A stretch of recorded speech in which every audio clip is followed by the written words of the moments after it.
আল্লাহ রসুল যেদিন জন্ম নেন তো ওই দিন আম্মা জান আমেনা কোলে নিয়ে কাঁদতেছিলেন। সবাই জিজ্ঞাসা করতেছে কাঁদো কেন?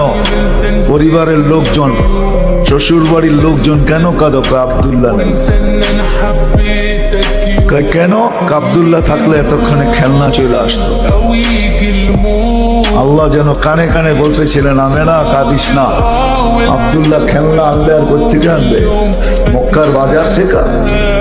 পাথরের আনবে, কাঠের আনবে, প্লাস্টিকের আনবে, মাটির আনবে, সূর্য ডুবতে দে চাঁদকে খেলনা বানায় পাঠায় দিবে। আর ঘটছেও তাই।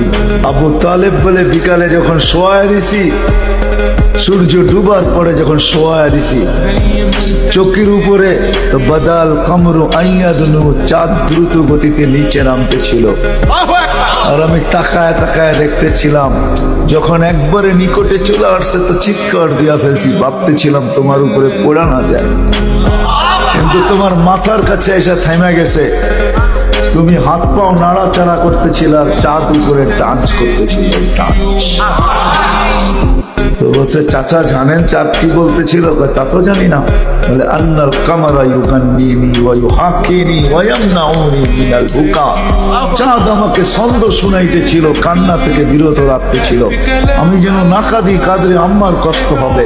আল্লাহ চাঁদকে আমার সাথে খেলার জন্য খেলনা বানায় পাঠায়।